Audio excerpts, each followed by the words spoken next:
Please welcome Jeanne Supin.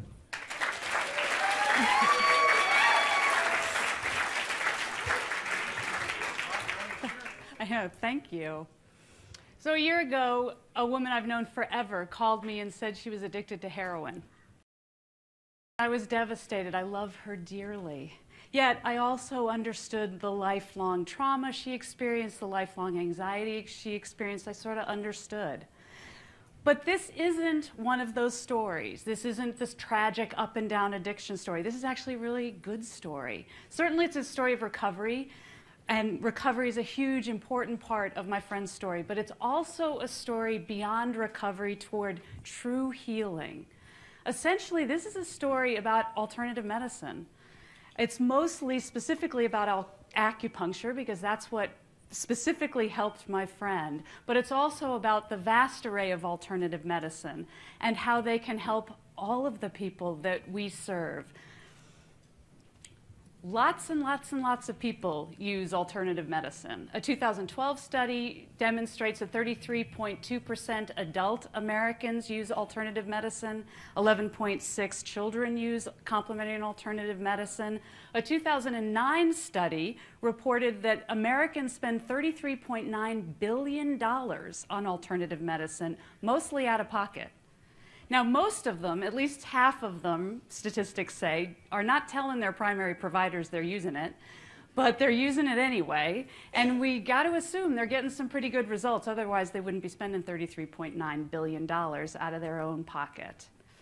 Yet, I can appreciate why it's really hard to understand and implement alternative medicine, and that's because alternative medicine rests in a radically different paradigm than the traditional medicine paradigm that we're accustomed to.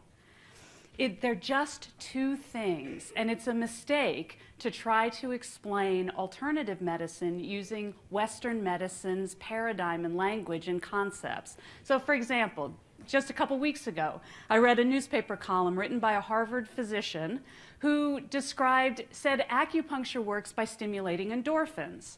And I've read lots and lots of articles that claim homeopathic remedies are merely placebos, and so any positive effect you feel is purely psychosomatic. Yet, these aren't accurate. With all due respect to the brilliant physicians and scientists who are making these claims, their understanding of alternative medicine is flawed and it's inaccurate. Not because they don't know their stuff, they do, but it's that alternative medicine rests in a different paradigm. So I'm going to kind of walk you through three pieces that I believe really distinguish a Western medicine paradigm from the alternative medicine paradigms. First, alternative medicines are fully holistic. So Western medicine strives for systematic generalization. We want to know the treatments that will serve the widest number of people. We want to look at diagnostic criteria and symptomology, again, that cover the widest array of people, and then we want to figure out what will help the vast majority of people who are presenting with those symptoms. It's generalized, it's systematic generalization. Alternative medicine is just the opposite. Everything is individualized and holistic. So my brain, my heart, and my gut are all integrated in a fully holistic tapestry. When I go to an alternative practitioner, my alternative practitioner is asking me about my physical symptoms, my mental state, my mood, my emotions, and most of them are also asking me about my spiritual state and my spiritual connection. And they're weaving it all together into one system. And then their subsequent treatments are addressing all aspects of myself. So after 9 months of active heroin addiction, my friend went into detox, and she detoxed, and then she subsequently entered recovery, and she was prescribed Suboxone. And Suboxone is a Western pharmaceutical treatment specifically targeting those parts of our brain around opiate addiction. And it's wonderful. Suboxone saved my friend's life. Now, some physicians say you can stay on Suboxone indefinitely, but she didn't want to. So with her doctor's guidance, she, over several months, weaned herself to the smallest possible dose she could maintain without experiencing any withdrawals. And then she enlisted an acupuncturist to help her do the final withdrawal. So her acupuncturist certainly asked her about her addiction history and asked her if there was family history around addiction. But then her acupuncturist asked her a whole bunch of other questions. My friend was born, for example, with underdeveloped lungs. So she suffered a lifetime of respiratory infections and allergies. My friend also experienced some pretty significant traumas, some neglect, some sadness, some untimely, horrible deaths of loved ones. She also reported to her acupuncturist that she had experienced anxiety her whole life. So the acupuncturist was able to take all of these symptoms and pull them all together. So this is a slide of this is an anatomy slide for an acupuncturist. It looks different than the anatomy slides that we see in our typical medical books, but for an acupuncturist, this is just as powerful an image. Acupuncture is a system of bioenergetics that defines the human body in terms of a whole slew of energy channels that run through our bodies. So this illustration, the lines that you see are energy channels or meridians that run through our bodies. And each one governs a whole different set of stuff that we are. Each channel governs certain aspects of our physicality, certain moods and emotions, certain mental states, and certain spiritual aspects of our being. So what an acupuncturist wants to do is discern, you kind of come in and you describe symptoms in all of those categories, and acupuncturists will put them together in a picture and then create a treatment protocol that will address them. So in my friend's case, her signs, the respiratory infections, the anxiety, her particular expression of trauma and neglect, and her addiction all pointed to a weakness in the lung channel or the lung meridian. And so her acupuncturist addressed the lung meridian and used hair-thin, tiny needles, I swear to you they don't hurt, and applied them to very specific points along the lung channel to release the energy.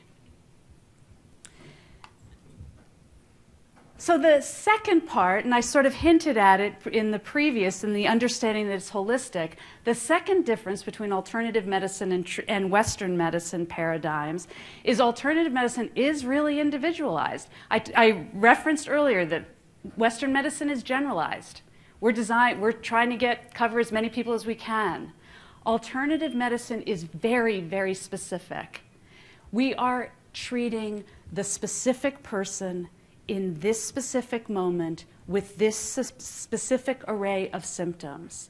In fact, the best practitioners are so specific and everything is so tailored, and the best sessions with an alternative practitioner are those that could never be replicated, because you're never going to replicate this person in this moment with this set of symptoms. So my friend worked with an acupuncturist over the week she detoxed from Suboxone. She had 4 sessions. And certainly there were certain points that were common through all the 4 sessions. There are 5 points in your ears, there's 1 point in your forehead, there's 1 point in the top of your head that research demonstrates will reduce cravings, will reduce withdrawal symptoms, and will also offer you a sense of calm and groundedness. So her acupuncturist used all of those points for all 4 sessions. But after that, they were all different. So in her first session, she hadn't yet experienced any physical withdrawal symptoms. She was just really, really anxious and nervous. And so her acupuncturist addressed that and used points that addressed that directly. In her second session, she was experiencing some mild, sort of almost like you're getting the flu kind of symptoms. And so her acupuncturist addressed those points. And then by the 5th day of that week, my friend was experiencing no physical symptoms of detox. And so for the 3rd and 4th sessions, her acupuncturist started addressing her much deeper root symptomology related to recurrent trauma, related to grief and loss, and related to anxiety. Every session was different. Now, every session, my friend walked out of the exam room feeling physically better, feeling emotionally calmer, feeling mentally more solid, but the path to get there, each session was radically different. So here's the third difference between the Western medical paradigm and alternative medical paradigms, and I will admit, and I will warn you, this is the one that's probably the hardest to get your head wrapped around, or at least it is for me. Western medicine is primarily based on 3 scientific meta-disciplines. Biology, so our bones, our muscles, our systems, our organs. Chemistry, our neurotransmitters, our amino acids, our proteins, and the other chemicals in our bodies that send and receive messages. And genetics, so those traits and qualities that we are born with, that we inherit from our parents and our ancestors.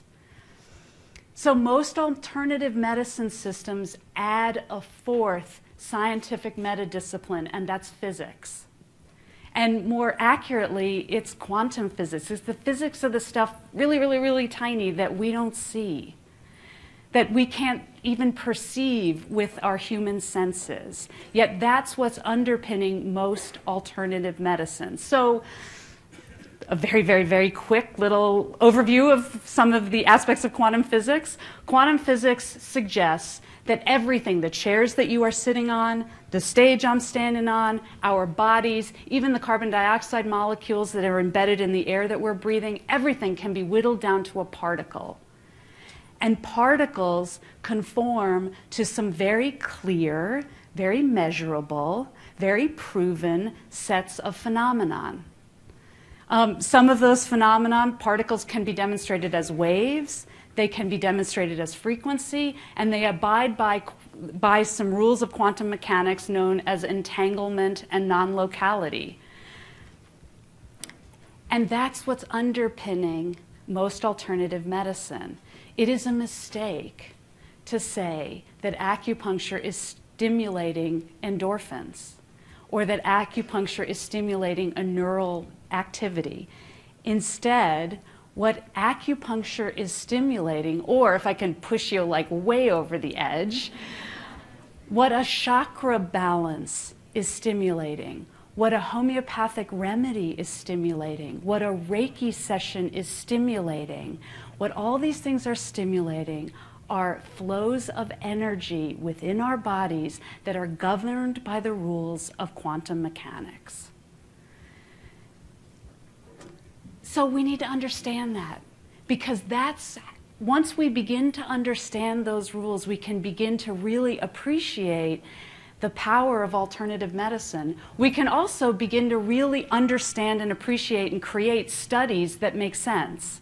Because some studies do exist. This is just a short list of the studies that demonstrate acupuncture's efficacy with detox and addiction.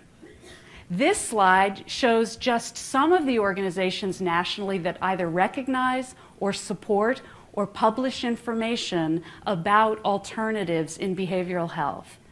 And then this slide shows just a tiny fraction of the organizations around the country that actually use or integrate complementary and alternative methods. It's everywhere. But there's a more important reason. So my friend detoxed from Suboxone twice in 6 months. And one of those detox, she was not supported by acupuncture, and this is what she experienced. She had pretty acute anxiety. She had pretty acute and significant depression. She suffered from acute stomach cramps. Her feet hurt, her legs hurt, her back hurt, particularly when she was standing or walking. She felt weak, and it kept going. And after 5 days, she couldn't take it anymore, and she ended up returning to her very small dose of Suboxone. Her other Suboxone detox, where she did have acupuncture support, was radically different. She felt no anxiety. She felt no depression. She felt no stomach cramps. She felt she felt a little bit of flu-like pain, but not real pain when she was walking. She sort of felt achy. She definitely had restless legs for several days. She definitely felt weak for several days, but on the 5th morning, she woke up clear-headed and calm and symptom-free.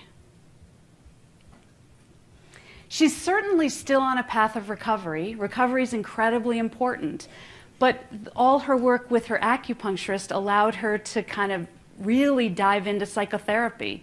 And she subsequently has found a psychotherapist who not only integrates mental health and addictions expertise, but also integrates chakra healing and yoga into her practice. And my friend loves her. And my friend's been working with her for months and months and is now really diving into those aspects of trauma and anxiety and a history of neglect that she's now able to begin to heal. 4.2 million Americans have used heroin once in their life, and 23% of them are going to get addicted to it. So this is not just my friend's story, this is their story too. We are a field dedicated to busting down paradigms, like old paradigms that said addiction reflected personal weakness, or said those with mental illness, they'd have to live with their symptoms their whole lives. We knew that wasn't true, and we broke through paradigms that said it was, and we demanded any kind of available treatment that could help somebody.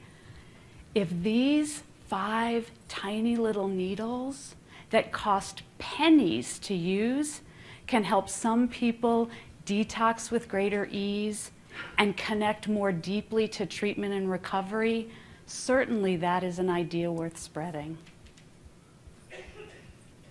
Thank you.